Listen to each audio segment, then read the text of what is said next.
Hey everybody, welcome to the first ever episode of Shooting the Salt with Oriona75. That's me, call me Ori, that way. I'm Ori. This is a YouTube live stream, post supernatural reaction show, my thoughts and feelings. Disclaimer, my thoughts and feelings are my own. They do not represent the CW, anyone on the show, anyone on YouTube, or anybody else other than me. I don't know, unless you just happen to agree with me, whatever. So yeah, welcome you guys. So tonight's episode, let's get right into it, was episode 16, Ladies Drink Free. I'm a huge nerd and I forget things, so rusty trusty legal pad. So we open the show with a bar and a girl, and I thought she was texting her boyfriend, first of all, because she totally got busted, but it's her brother.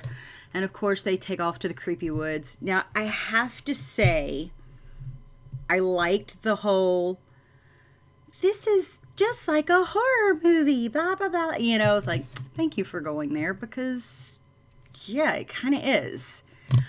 Just sidetrack really quick. Why is this girl wearing shorts in snow? No, ma'am. Okay, whole nother different bag of cookies. So, brother and sister out there, horror movie reference, and then we have our growly gangster with the face mask. And brother dies, girl, we aren't sure at the beginning. So that was fun.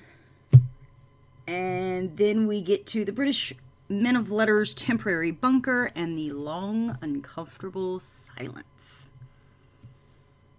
Which I have to admit, I would not have let that silence go that long. Which, by the way, I can see chat real quick. I'm sorry, guys. I'm a little scatterbrained. I'm nervous. I'm really nervous. I'm very sorry. But I can see chat. So if there's anything that you guys want to interject, throw it in chat and I'll try and catch it before we go to the next scene. So, and I talk a lot with my hands. So anyway, comfortable silence, and we have the bat signal.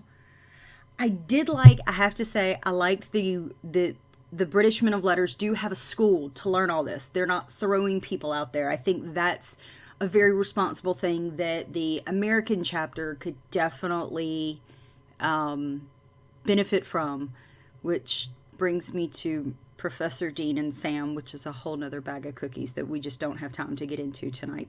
But yeah, the Kendricks is the Hogwarts of the British Men of Letters, and that just kicked off Nerd Sam. Like, this whole episode was very much Uncle Dean, Uncle Sam, you've been busted, protective things, and there was something else that I thought about the other day. Oh, and screw you. Yeah, this whole season there's been a litany. Like, I feel like that's the whole theme of the season is just screw you. Is anybody else kind of feeling that way? I don't know. But did I say Hogwarts or did I say Hogwarts? Or is that a typo? I might have said Hogwarts. I have a southern accent. It happens. Yes, and Sam has definitely read Harry Potter. We know this from killing, well, technically, in case you hadn't heard, Dean killed Hitler. But the whole Horcrux thing. So definitely, Sam's definitely a part of the HP fandom. He's in there. What else? Oh, Dean's face at the podcast. Like, how wonderful was that? I haven't heard this episode yet. And it's that was priceless.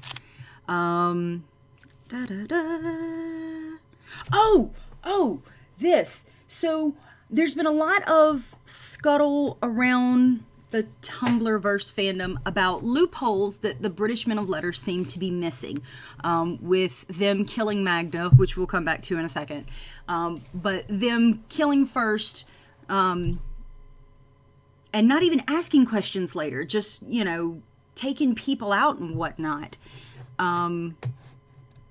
It's very... I think us as a fandom have been like, okay, now wait a minute. You can't just come in here and decide you're just going to kill everybody. And what about this one? And what about this one? And it just kind of, I'm glad they brought up Garth and his family without telling them who, like, our buddy Garth, like, because they're right, you know. And I think Mick got a heavy dose of that. You can't just run around killing people, no consequences. You know, there's definite consequences to what they do. And so I really appreciated that they're trying to not necessarily close those loopholes, but address them for us as a fandom, because I know that's something that I've seen a lot is Garth, you know. And so from there we get to the hotel and upgrades. Of course, Dean's like, I don't like these upgrades. Shoot, no upgrades. Yeah. And so, I'm sorry, I'm looking at chat as well. But Dean's like, shoot, upgrades, whatever, okay. Stuffing the mints in his pocket. I'm like, oh, jeez. Like, why don't you just stuff them all in your cheeks, you squirrel? Anyway. But that was great, seeing the boys in a more upscale 3-star hotel. And then Dean mentioning he went skinny dipping overnight. Oh, the fan fiction that's going to come out of that one. Like, I can see it now. I mean, not to say that there's not already, but, you know.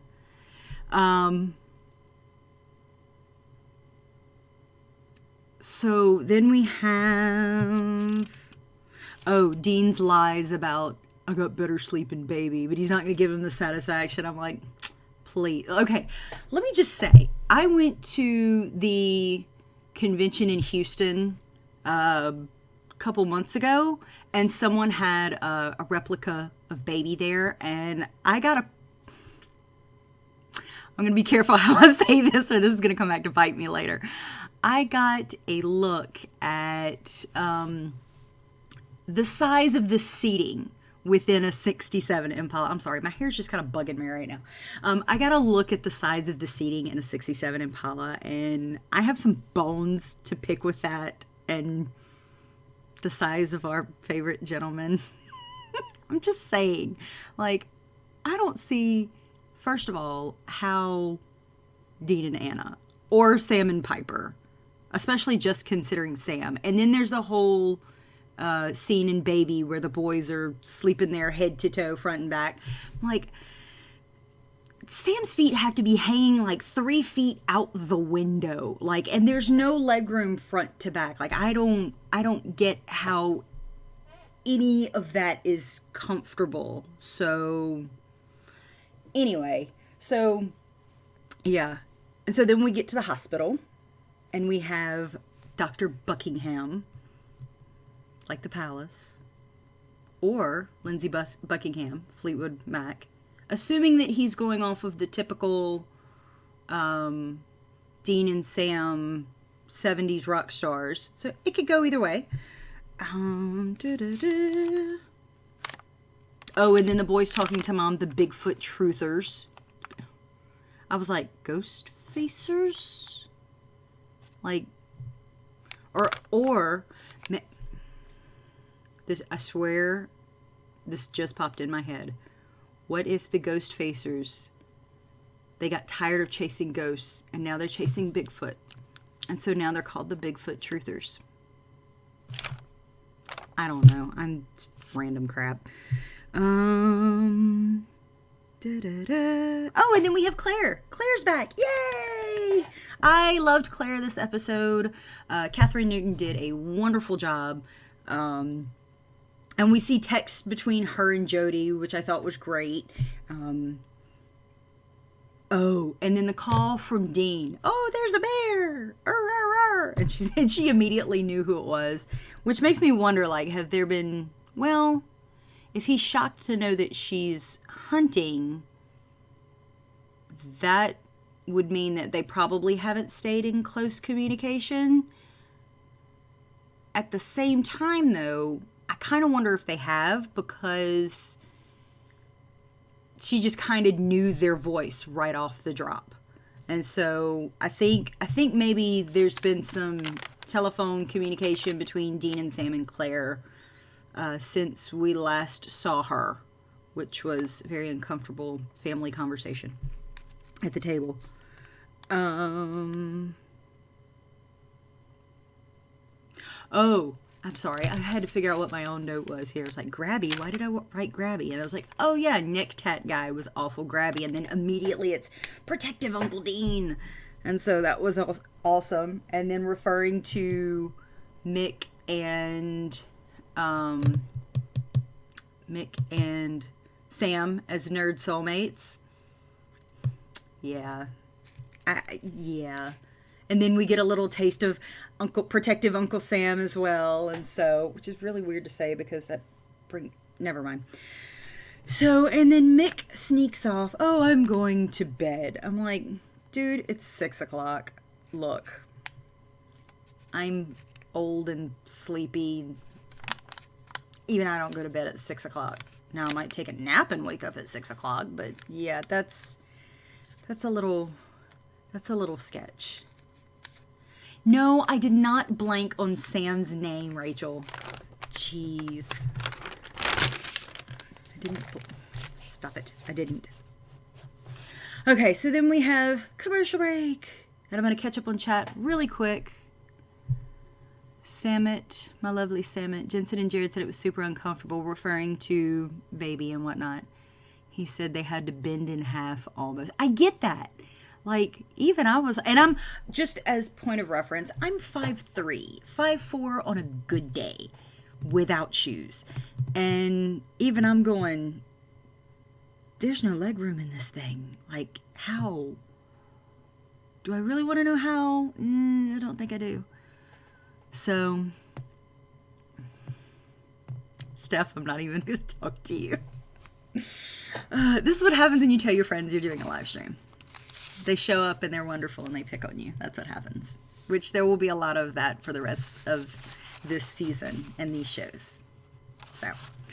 So back to the show. Mick, the filthy liar, sneaking into the hospital. Dr. Buckingham is back and checking things out. And then we have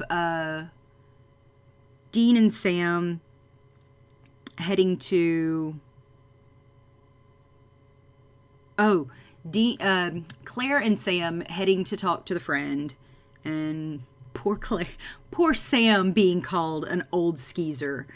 Like, and that kind of bothers me because I'm only like less than a year older than Sam, so I'm not old. I'm well preserved, damn it. Yeah, it's my story and I'm sticking to it.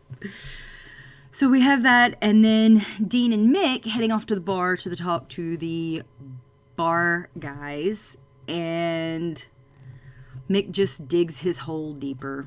His hole of lies. Yeah, I did my report and watched the Great British Bake Off. I'm like, Mick, you're not watching the Great British Bake Off. I'm watching the Great British Bake Off. Or at least Great British Baking Show. I don't know. I'm on season 3. I'm salty about season 2. I don't know. But, yeah, you're not watching that, dude. But I think this was a good episode, and I think that, and we're going to talk more. I realized it just really sounded like I was wrapping up, but that's not it. We've got more to talk about.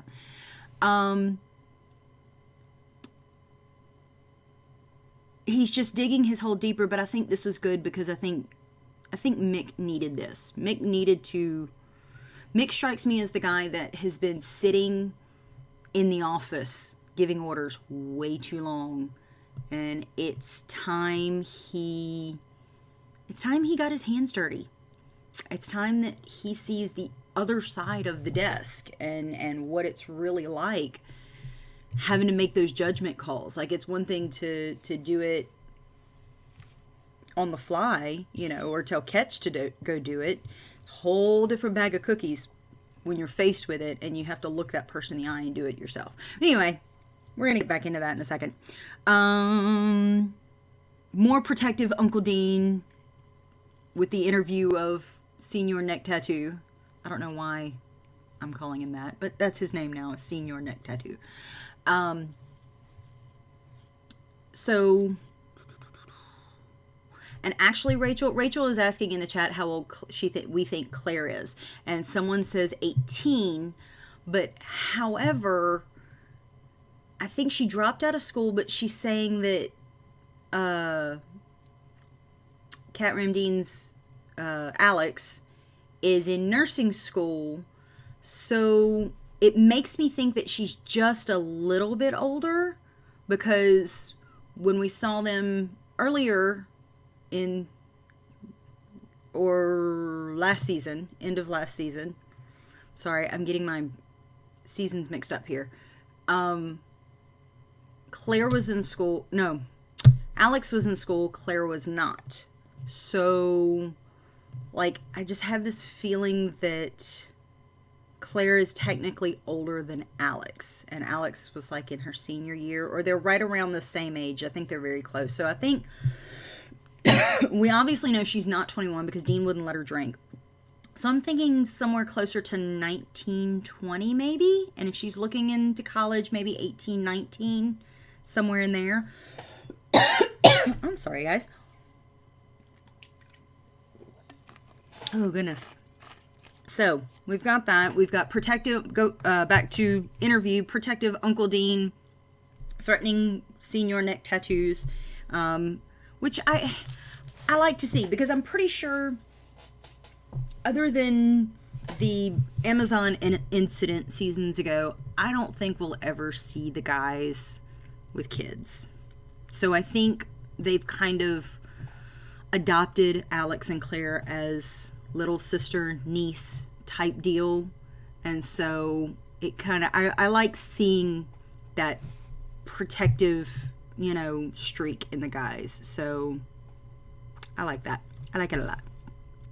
So then we go outside and Dean calls out Mick on his BS and his shoulder and all this other kind of stuff. And I'm just like, yeah, get him, Dean. Make him tell the truth. Nothing but the truth. And I like that he told him things are not black and white. And Dean brings up Magda, not by name. Of course, Mick knows exactly who he's talking about, but he keeps his mouth shut, which is smart in the situation at that exact moment, but that's going to come back to bite him in the ass too. Because I have no doubt that I'm almost positive that they're going to find out about Magda later in the season. I really, really think they will. And once again, busted. Claire's supposed to be looking at colleges. This is back to Sam and Claire. And that whole dynamic, and screw you, and we see some more Uncle Sam, and then Claire, let me grow up and stop acting like a kid, stop treating me like one, stop acting like one, and she runs off, and crap, all caps, crap. And so yeah, that wasn't good. I like that Dean admitted he used to think things were black and white, and I think the way the boys were raised, that there was a lot of black and white for them, because there wasn't so much of them getting personally involved. But then when you've got friends that aren't just being killed, but are being turned in one way or another, and then Dean's whole time in purgatory with Benny, and then Dean's own personal experience with Sam, and the demon blood, and Dean momentarily for half a second being a vamp, and all this other kind of stuff. There's a lot of kill first, ask questions later, if you even ask questions. And I like that Dean just tells him straight up, it's not always so easy, it's not always so black and white. And so I really, really, really appreciate that. Steph says Sam's on my shit list, like hardcore. Steph, Sam's always on your shit list. Don't lie to these people. He's never on your shit list. But I do like that once we came back from commercial and Sam confronted Mick, and they have Claire back at the hotel, and they're trying to figure out what to do. I like that it was Sam that called out Mick on the BS and said, we're done, because Sam was the one that gave him the shot. Sam is the one who convinced Dean to come in. And so knowing Sam the way I know, well, I don't want to say I know Sam, but the way I feel about Sam, there's probably a lot of guilt that if he doesn't deal with it in the future, then with Dean, then I feel like maybe there was something behind closed doors with the two of them where they sat down and talked somewhere in the middle of this, somewhere after, like, look, I made this call, you came with me, I messed this up, this is on me, you know. And like I said, if that conversation doesn't happen on screen, I'm pretty sure it probably happened off screen somewhere, just knowing the guys like we've seen them over the last 12 years. So let's see, Steph, we'll talk about your Sam issues in a minute. So, oh, and then talking about the cure, and I have to admit, I think this was my favorite part of the episode, was them talking about the cure and Claire just piping up, you know, Dean's all, you don't get a vote. And she was like, excuse me, this is my life. I get all the votes. And the fact that Sam backed her on that. And there's just something really powerful about that statement to me. Like, it's my life. I get all the votes. And it's just like, ah, like, I thought that was great. So freaking great. And then the boys go off to see if they can find senior neck tattoos because they think he's the sire. And poor Mick is left between a rock and a hard place with Claire. And crap, she heals. So obviously she's changing. And I don't know about anybody else. I'm going to throw this out there. But did the scene with Mick and Claire where she's trying to convince Mick to shoot her, did it feel like Sam and Madison back in season 2, 3? God, I should know exactly which season that is. I'm so sorry. But it really kind of felt like that to me. There was just this very much, do it. You know, I'm telling you to go ahead and do it. And I really did not want the same outcome all over again. Like, no, thank you. Pass. And I like that Mick had some hesitation over that because, like I said earlier, it's very much getting your hands dirty and carrying out these orders and what you would normally do is a whole different bag of cookies than it is just ordering someone to do it. And I like that Mick had that hesitation, especially after, granted, it was self-defense with Hayden, but I like that he still had that hesitation, and that made me really glad. I mean, not just because Dean would have killed him, but Steph says, I think because Mick doesn't love her or like her, so I didn't feel anything. I just feel like Mick was crying the entire episode over his orders, grow a pair. Yeah, I don't disagree with you. I don't. But I think a lot of it has to do with, this is what I've done. This is what I've always done. And I get this strong feeling that he's always been in the office. This is what I do. He's the more blue collar. He's out there, always comes for me, as you wish. Anyway, scuff, I don't know. And then, okay, this was something else. When they did the close reason,